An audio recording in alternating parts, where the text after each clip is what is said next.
Ken Wardell backstage at the Oakland Coliseum. I'm with Jerry Garcia, and we've just finished an afternoon on the green with the Grateful Dead, New Riders of the Purple Sage, the Beach Boys, and Commander Cody.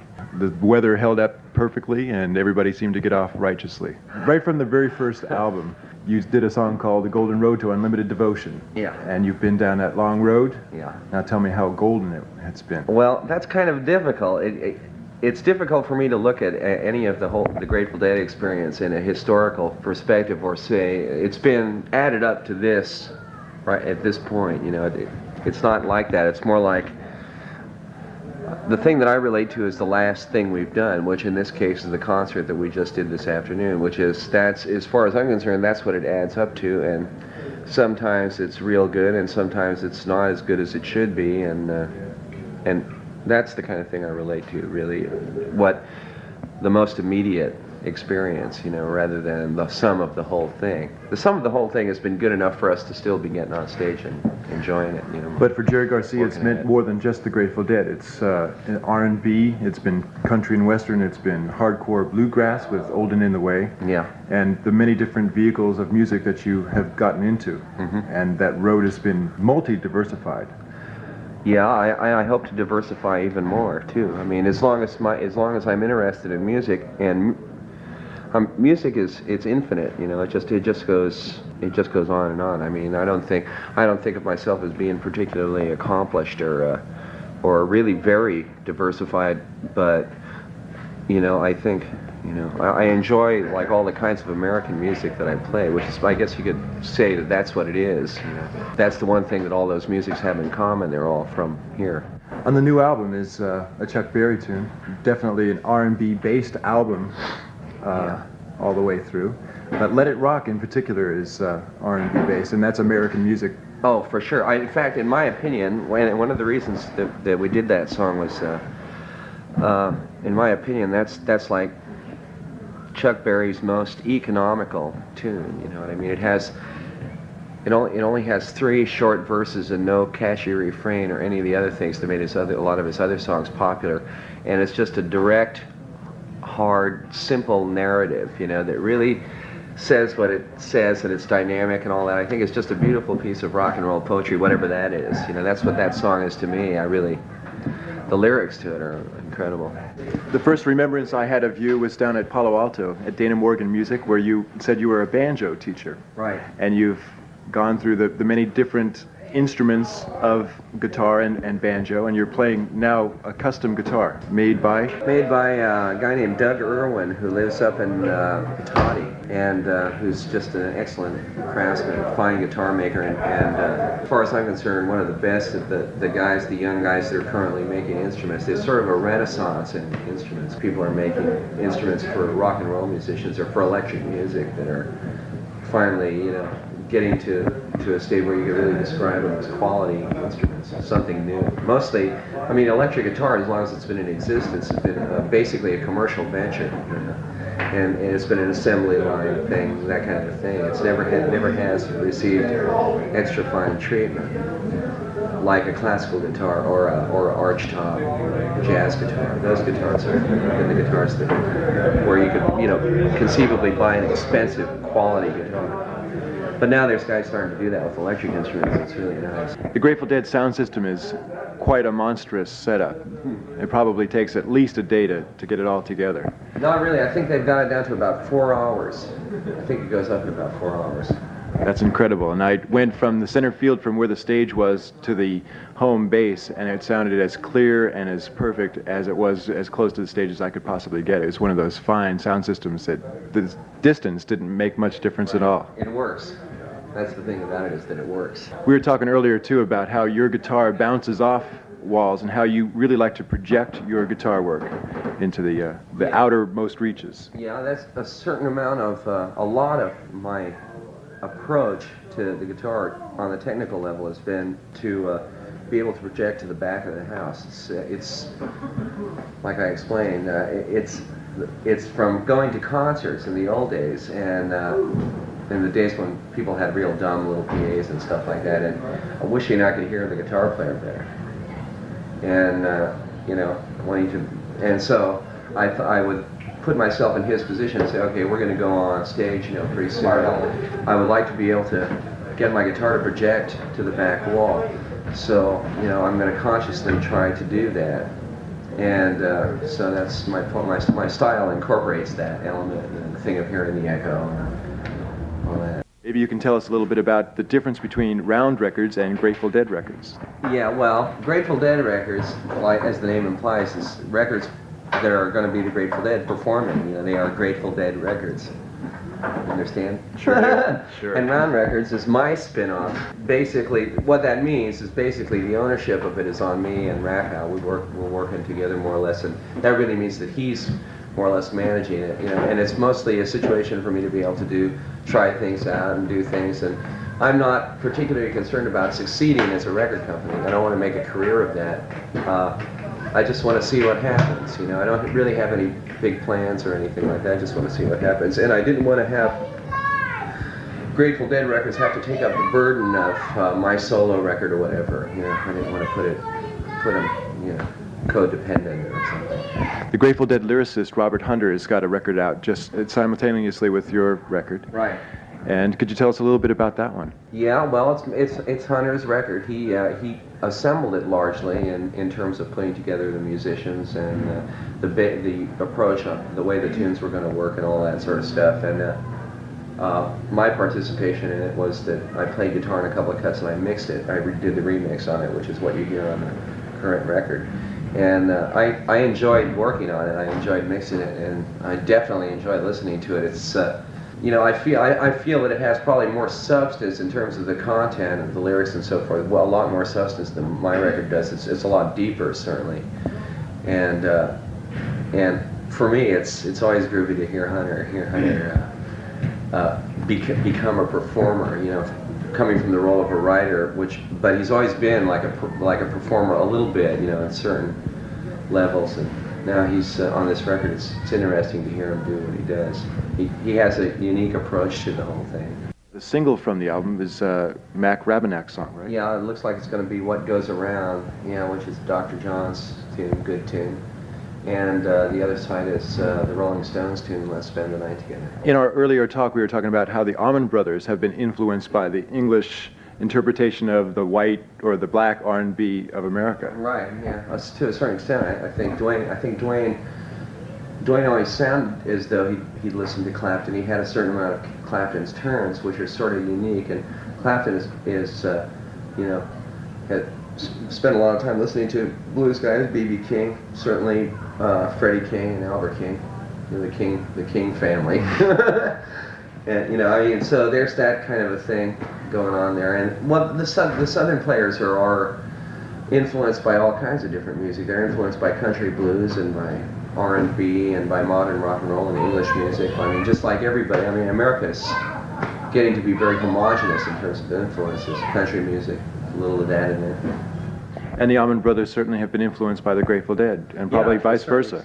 Yeah, to a certain extent. Insofar as that their setup is basically the same as what ours was, a few years ago, the thing of having 2 drums and 2 guitars and bass and organ was their skeleton out, their original form, and that was the same as our form. The only other band that was really using 2 drummers to any degree.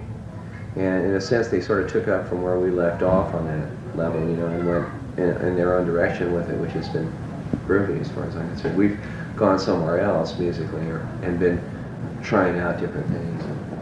Your set this afternoon was sort of structured very much like a lot of other Grateful Dead shows, in that the first part of the set, the first hour and a half, was very up-tempo, a tight set, and then the second part, after the intermission, got into spacier things, and it just sort of drifted off into the conclusion. Right. Is there a pattern to this at every Grateful Dead show, or is it pretty spontaneous? There's a logic to it, and it's sort of spontaneous, but you can't. The logic is basically, with us, has always been, it's difficult for us to get it together. We're kind of a slow starting band, and it takes a while for us to get our balances sounding right, to get to the point where we feel we're communicating properly on stage. Sometimes it never happens, but we've been playing together long enough where there's a superficial resemblance to being more or less together musically. And and so that first part of the set is designed for us to be able to get our thing together on stage, and then hopefully that at some point or another we'll play something we've never played before. We'll go in some new direction, which sometimes it happens and sometimes it doesn't. We've structured it so that we get together first, our grooves are together and stuff like that, and then we start to extend a little more, and then the second set, go out and explore. There's a couple of ladies that dance with the Grateful Dead, at least on the sidelines, in several of the concerts I've seen as of late. Are they regulars? Do you travel with them? Well, some of them are people that work for us, like at least a couple of the girls work in the office, and some work for the record company, and part of the family, I suppose. Personally, I think we all relate more to dancing than we do to an audience that's listening, because our main background has been that dancing thing, and that's the thing that always turned us on more than anything else. Playing for dancing, it means something. It really means something for there to be a groove and all that when people are moving their bodies to it, because there's a real art to that. There's a real thing to it. And it's inspiring to play with people who are dancing, because they're providing another voice to the music, for the voice of bodies in motion and time. It's the feedback that you need to excel. Yeah, I think, to excel in that particular mode, which is basically rhythmic, the groove, that's what that's about. It's about dancing, and I think that our music, when we don't have dancing to relate to, we tend to play more open without being locked into a groove, which is another kind of music, really. It's different, so this, we have a couple of levels going on. One of them is dance music, what that is. Another is music. The past 2 years, Bill Graham's had this outdoor on the green idea, and for the past 2 years, you've opened the first show that Graham's had in each case. Does that constitute the Grateful Dead being the Bill Graham house band? Well, let's see. Not exactly. Well, yeah, maybe. We've been trying to bust that. To not have that. Just like we didn't do New Year's Eve last year because of having done it so much in the past. And we'd like to not be locked into traditions which we haven't decided about, you know what I mean? Well, the thing about us and Bill is that we all started sort of at the same time and in the same place, really. And our relationship with him has always been, intriguing, and fun. And although, we're not on the same side of the fence, we're sort of in a opposition. Certainly on a lot of levels. There are parallels there. We've been associated with him and so forth. I don't know. Maybe he likes us or something. I don't know. I'm sure of it. I'm sure of it. Right. The Grateful Dead have had a lot of chances to get around the world, to places in Europe and all across the country, of course. Why do you choose, and do the rest of the Grateful Dead members choose to stay in the Bay Area? I think it's a nice place to live. Has been. And we're all from around here, so it would be sort of out of character to leave. All our friends, we're established on a lot of different levels here, and there's no real reason. Nothing has scared us away yet, and we also haven't found any place that we like better. That has a lot to do with it. You were part of the first wave of San Francisco musicians. Do you feel that San Francisco is starting to rejuvenate and get another move going as far as the music scene in the city? Yeah, I think things are picking up. There's a lot of things contributing to why it isn't moving as fast as it could move. I think as far as the music business goes, there's the main places where the money's coming from in the music business are places like Los Angeles and New York. That's where all the record companies have their headquarters, That's where all the decisions are made. So San Francisco doesn't have an opportunity for people to immediately start projects and produce things. There aren't a lot of freelance people working around here just because there isn't that ability to make decisions regarding money to pay for things around here coming from the record companies. So the record companies, I've always been kind of slow to relate to San Francisco. Groups come here, and independent scenes come here to work. But there's going to be more happening. Columbia is certainly recording a lot, and the record plant in Sausalito, and Alembic now with Elliot Mazer in San Francisco has got a real good studio going. And all these other places are Wally Hyder's, of course. There's more things, you know, it's building up slowly. But the main thing is the business thing. I think really that as long as the heads of that scene are in New York, LA, and Nashville, that's where they're going to be. That's where it's going to be happening. San Francisco will be one of those places like Memphis or, you know, Muscle Shoals or something that's hot, where there's a lot going on here. But never really a big crashing scene, I don't think. Do you think the Grateful Dead have contributed to the Nashville scene per se by you guys getting countrified and making that more popular and more commercial, perhaps? If that's so, it's something that I'm not too aware of. I think there might be an indirect relationship. I'm sure that there are probably people that we've turned on to in our audience to country music that have never been into it before, and they went ahead and got, you know, deeper into it, and so provided some energy for country music the way it is. But the country music establishment is hopelessly jive. It's, you know, they're going in the wrong direction. You know, there are healthy little spots in country music of a, you know, kind of like modern country music that's starting to happen, but like the Nashville scene and all that stuff is very much Hollywoodized. Somebody said something, I guess Jeff Mulgar, about how there isn't any more country music, there's nothing but suburban music, which, you know, that has a sort of a ring to it, you know. It's sad but true. Are you still driving your Bentley? No, I gave it up a real long time ago, about 3 years ago.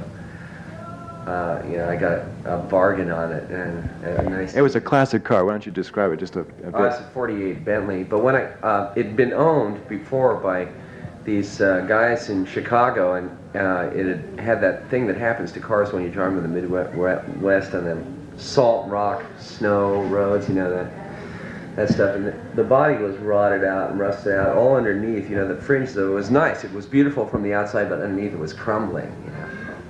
And I drove it for a while, but I felt intimidated by it because it was much too nice of a car, really, the interior and everything for me, because I'm sort of seedy, basically. You know.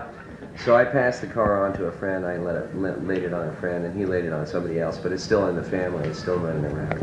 And what do you drive now? Well, right now I've got a Honda 600 sedan, which is a two-cylinder car. Gets 42 miles to the gallon. I got it used, and it's neat. Minimum transportation. It's the least amount of car you can have.